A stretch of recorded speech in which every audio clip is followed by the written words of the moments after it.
Les enfants. Donc quand c'est des adultes qui viennent en séance, c'est facile parce que c'est l'adulte qui prend rendez-vous, qui vous explique les choses et tout.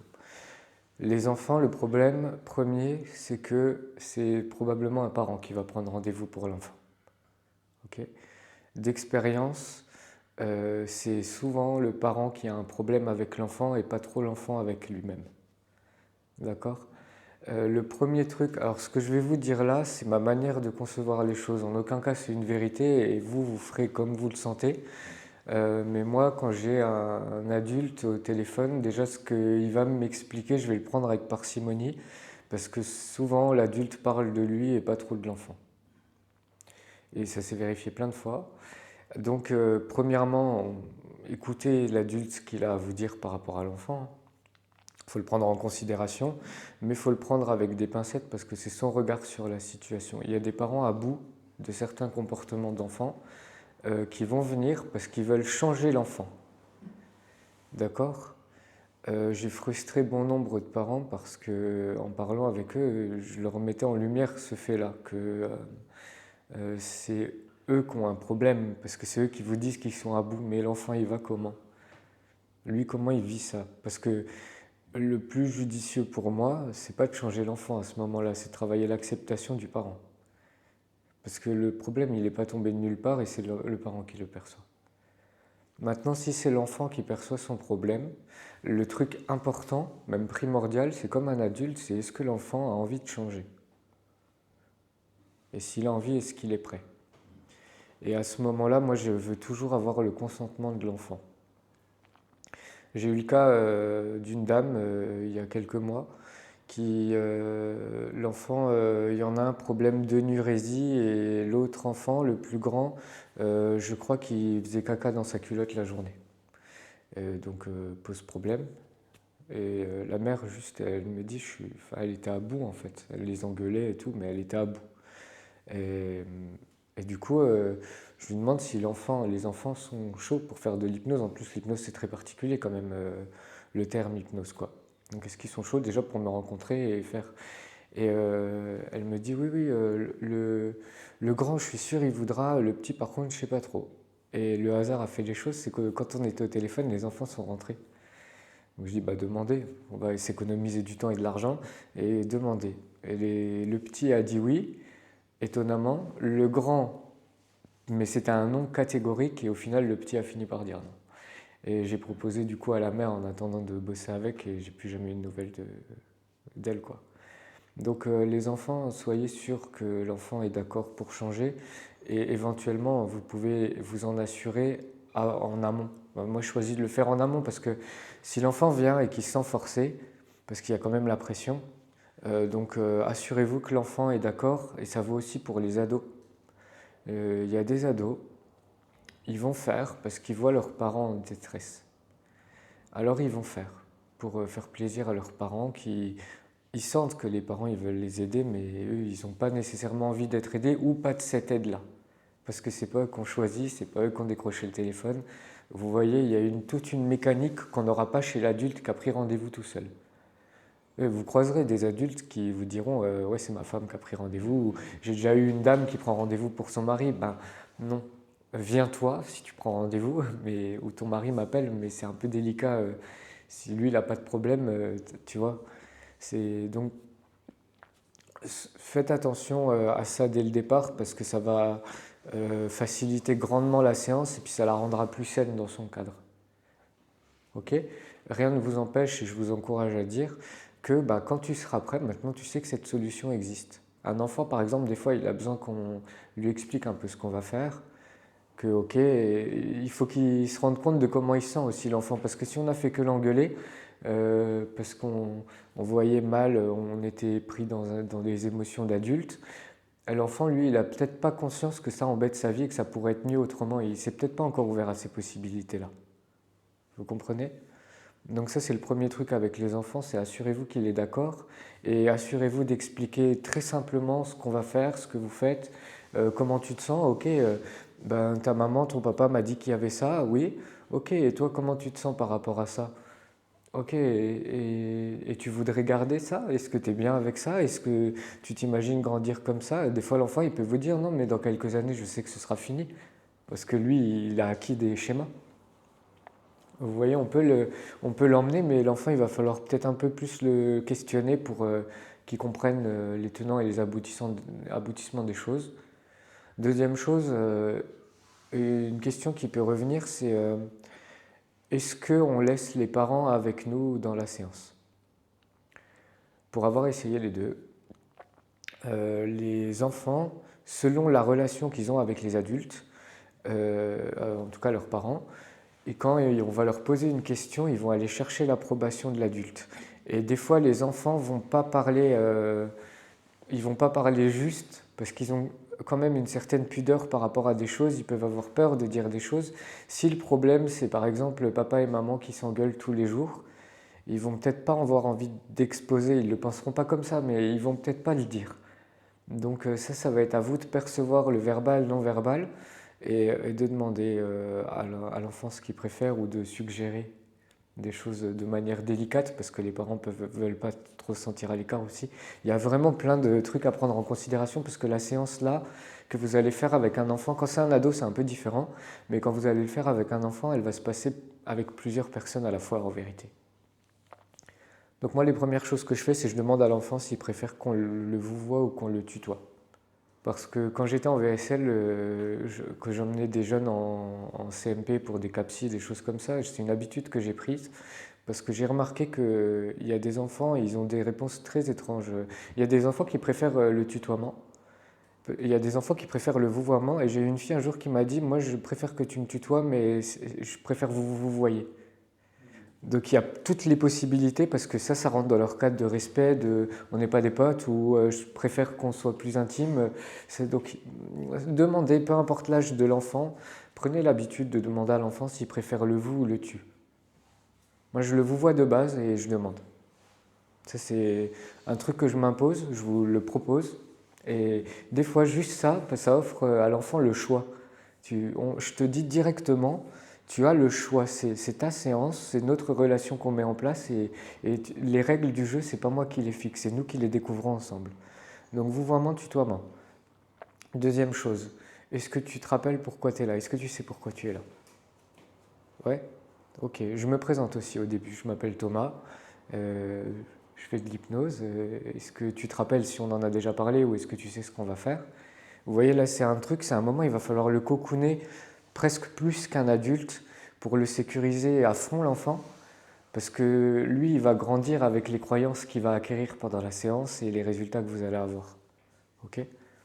Donc ça, c'est les choses de base. Ensuite, selon comment il réagit à mes questions, s'il regarde un peu trop les parents, je vais demander si c'est ok. Est-ce que l'enfant préfère que les parents soient là?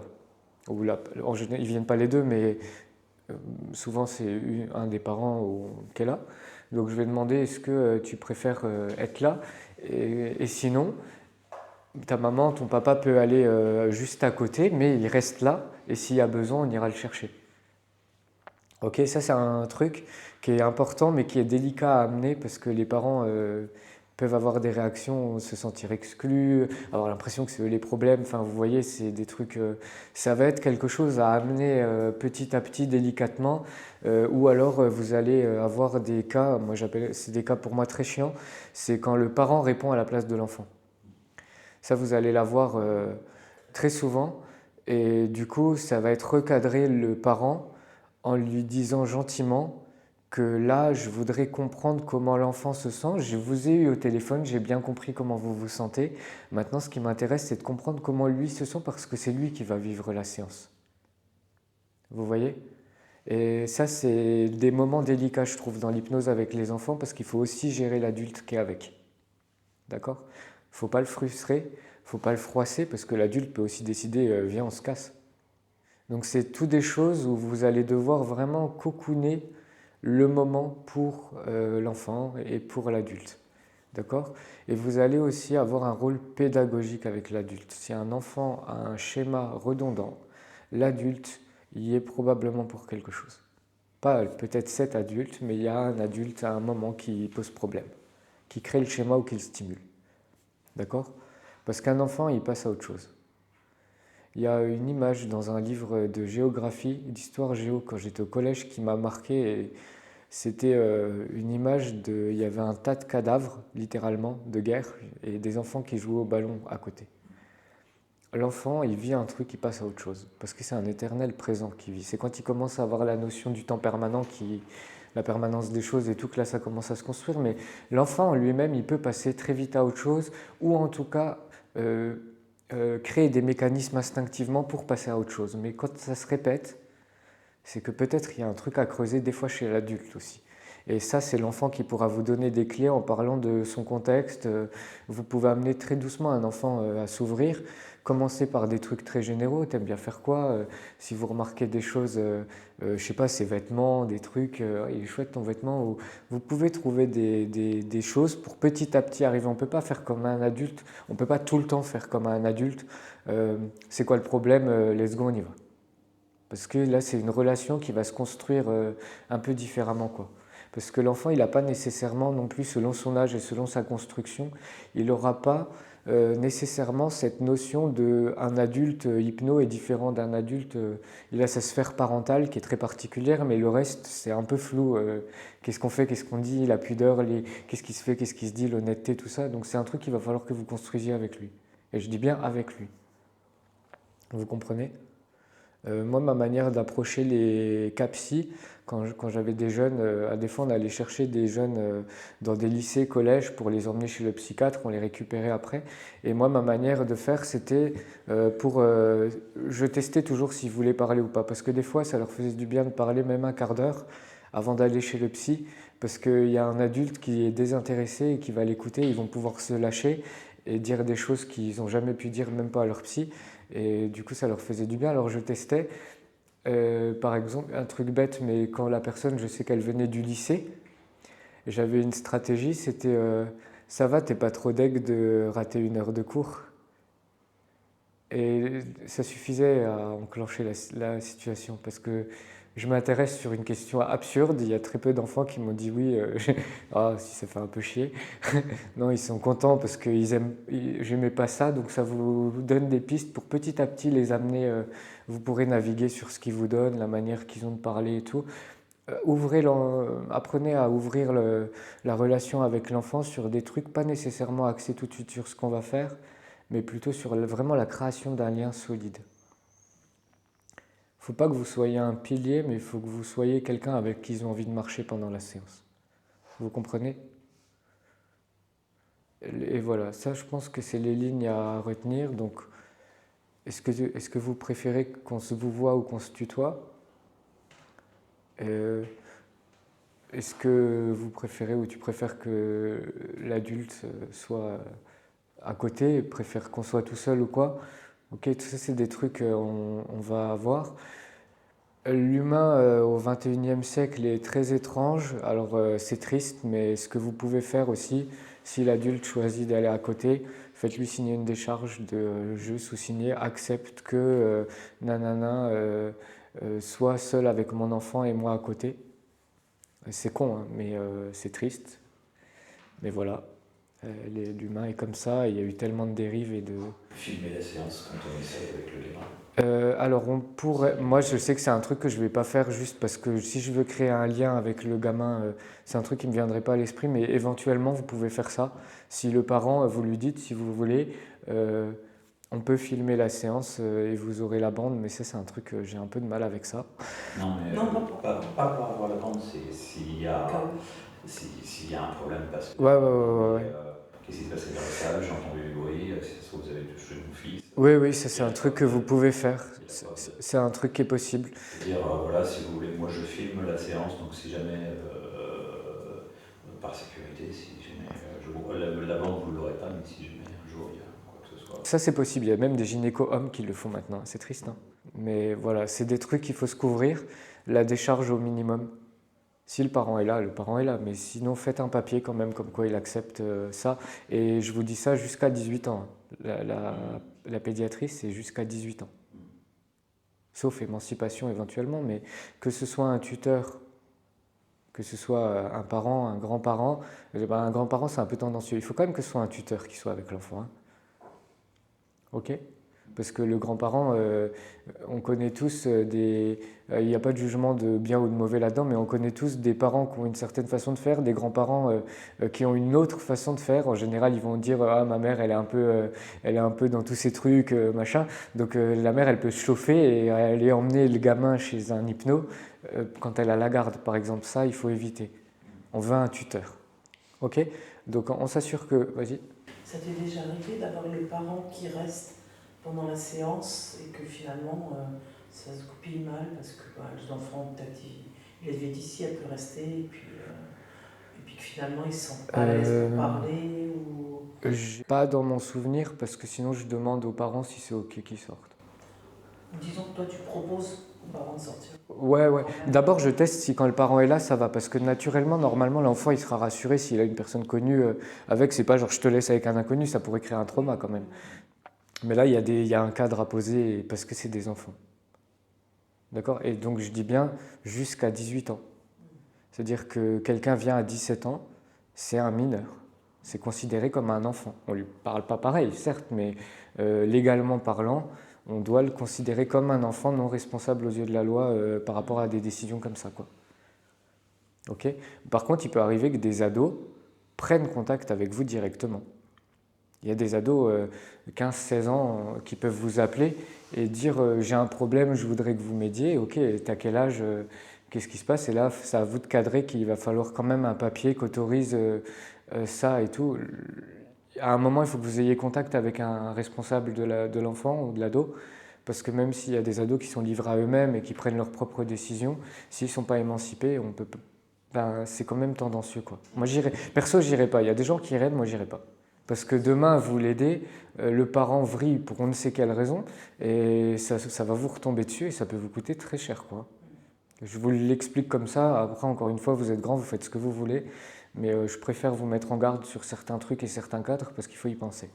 Ah, en cas de danger, par contre, si un gosse vient, qu'il a des envies suicidaires, parce un ado peut vous contacter, parce que, je sais pas, une de ses potes ou un de ses potes a déjà fait une séance avec vous, envie suicidaire, peur pour sa vie, peur pour la vie d'autrui, parce qu'ils peuvent être dangereux pour la vie d'autrui.